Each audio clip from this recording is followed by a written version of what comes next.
So I just want to run down my argument why I think it might be the most sensible approach to re-sign with the Warriors. So Kuminga, as we'll talk about in this video, heads into restricted free agency, still envisioning himself as a future all-star, according to the Athletic's Anthony Slater.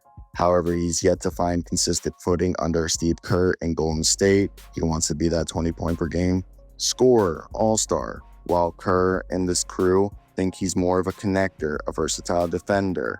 And we all know about the awkward fit, and it's kind of created a rift between Kuminga and the team.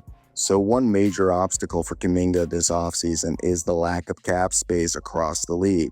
The Brooklyn Nets are the only team with cap room to sign him outright, but they are reportedly not interested in pursuing him. Brooklyn is more likely to act as a facilitator in a multi-team trade scenario than to make a direct play for Kuminga. From a practical standpoint, that leaves Kuminga without a clear external offer sheet, weakening his leverage in restricted free agency. While the Warriors would likely explore sign and trade options, base year compensation rules significantly limit what they can get in return. Only 50% of Kuminga's outgoing salary counts for trade matching purposes. That makes negotiations with potential trade partners much more complex. So, given this landscape, Kuminga could take the one-year qualifying offer, I believe it's like $7 million off the top of my head, as a bridge to unrestricted free agency in 2026. That move would let him bet on himself and increase his market value potentially. Give him full control over his next destination next summer when more teams will have cap space. Avoid being tied to Golden State's matching rights or complicated trade logistics. This also gives the Warriors a low-risk chance to either showcase Kuminga in a more featured role, rebuild his trade value for a cleaner deal in the future, or potentially integrate him better into their system. Now, the report says that sources close to the team suggest that this route, re-signing him now with the flexibility to explore future trades, now re-signing him is not, really prefaced or divulged on if that means a one-year deal or a multi-year deal. But they believe that might be the most sensible option for both sides. Kuminga is represented by Aaron Taylor, and he's coming off a year where he only played 47 games, and he had 15 points, 5 rebounds, 2.5 assists, but we'll see what he can do. I've said this before, the only team that can pay Jonathan Kuminga is the Brooklyn Nets, and the Brooklyn Nets are allegedly not interested in offering him an offer sheet. So unless he wants to take a crappy full mid-level exception deal, which is not crappy, it's great money and it's generational wealth, but for a guy, it's half of what he was expecting on a yearly annual average. So to me, if I were him, I'm looking at trying to take the qualifying offer. Yes, it's significantly less money, but then go into unrestricted free agency in 2026 when there's significantly more money. So the report we're hearing is that Jonathan Kuminga and the Warriors are saying that re-signing is the best solution for him. Before we start today's video, do you think it's going to be the qualifying offer or will it be a multi-year deal? Let's get right into today's video. Golden State has set themselves up financially to be flexible to sign Kuminga if needed.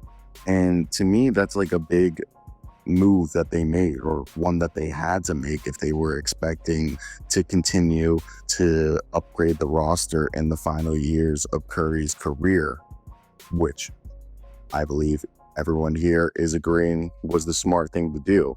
So to me, I think when you look at a squad like the Golden State Warriors, who are currently, if you look at their projected, it's $164 million. So they're below the first apron, the second apron. And the report that we're hearing specifically from Anthony Slater of The Athletic, a very good report, Kuminga is going to be a restricted free agent this year, and he believes he can become an all-star, and so does Joe Lacob. Yes, he struggled to be a consistent contributor for the Golden State Warriors, especially as a starter under Steve Kerr. And he's so far shown that his most efficient role is as a six-man. And he was a six-man of the year candidate at one point when he was playing most of the time off the bench a season ago. Kuminga does want to be an on-ball 20-point per game scorer, while Steve Kerr has wanted him to be a connector, a key defensive piece, and likes to compare him to Sean Marion, hoping to fill that Andre Iguodala gap. Kuminga has been an awkward fit with Curry, Butler, and Draymond Green due to the lack of spacing, fewer opportunities, and ball dominance needed between all those players. Sources say, according to this report, that there is irreconcilable personality clashes between Jonathan Kuminga and either Kerr or the Warriors organization. Now, they do have a bunch of cap space available this offseason, and the Brooklyn Nets are not expected to have Kuminga in their plans of offer sheets. So Brooklyn could instead be a facilitator for a multi-team trade scenario, or they could use Kuminga in a sign and trade to then be able to get a bigger player, because they could have somebody sign Kuminga to a $30 million deal, and that means he can take $15 million back and do something along those lines. But the fact that the Warriors are unlikely to allow Kuminga to leave in restricted free agency without some return back in the form of a sign and trade, but the base year compensation complicates any deal, as the incoming salary for the Warriors and the return for Kuminga will only count as 50% of his outgoing salary. Team sources have hinted that this is the most reasonable scenario or sensible approach for all parties, as for Kuminga to get his big contract by re-signing with the Warriors, determining whether he could succeed in a featured role and then find a workable trade down the road. Now, sources told The Athletic that Kuminga hasn't ruled out a return to the Warriors. He averaged 15 points, 5 rebounds, and 2.5 assists in 24 minutes a night.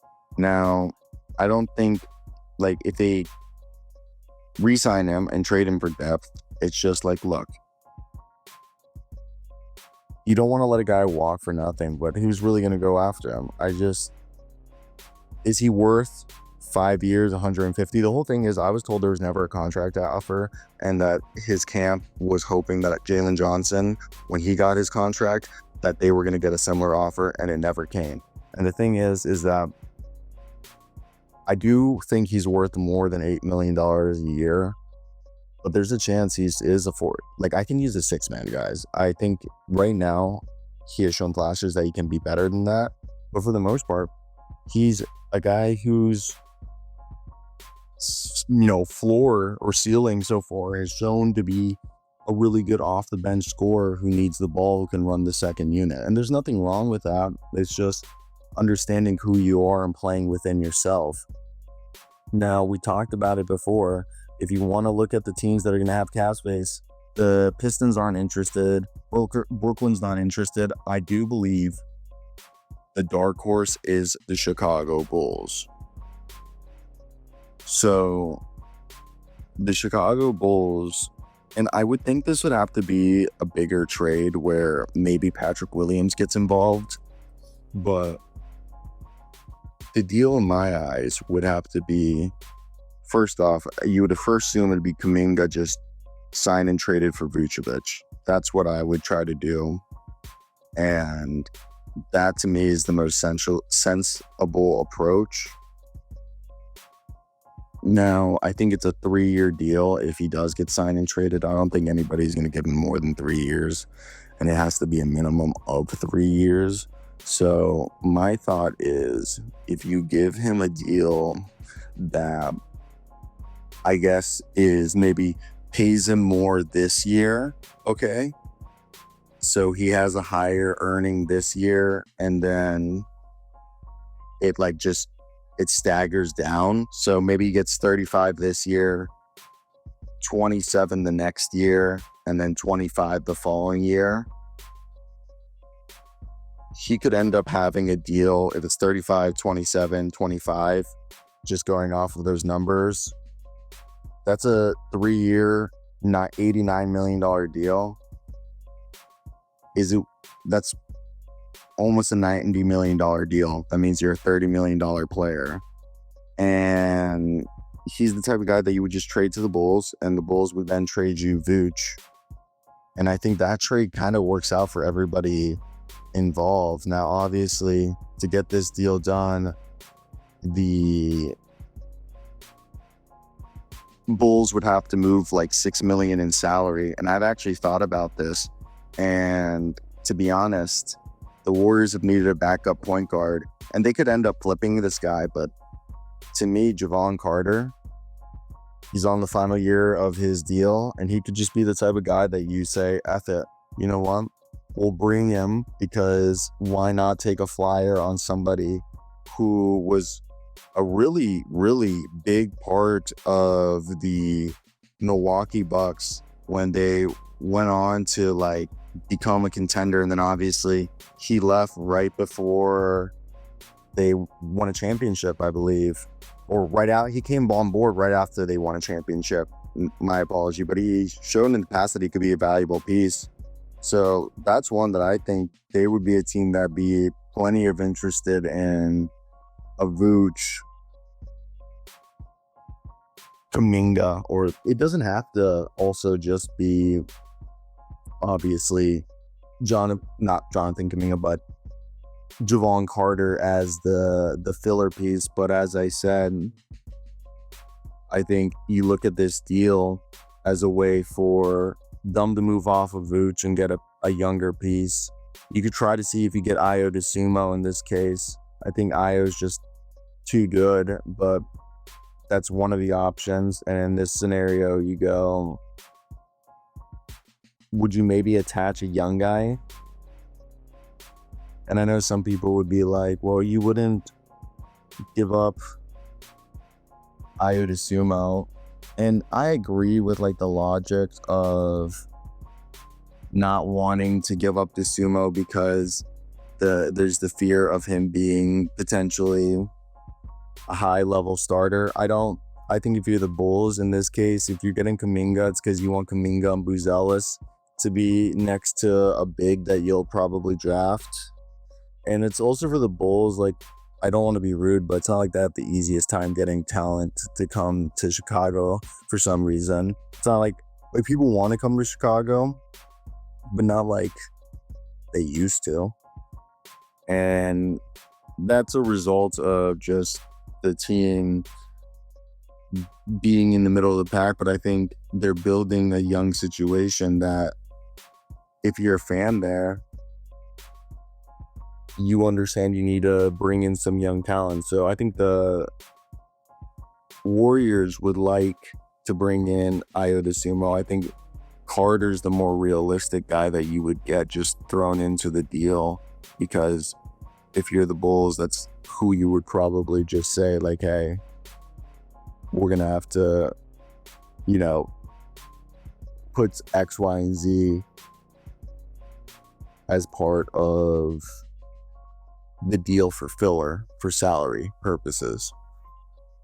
Now, if you wanted to say, oh, maybe the Bulls will want somebody else thrown in there, man, the only other person I could see thrown in there in a deal along those lines would be probably like a Guy Santos, but yeah, I just see Javon Carter being like the throw in, maybe even Julian Phillips if they wanted to like get rid of some other salary. But outside of that,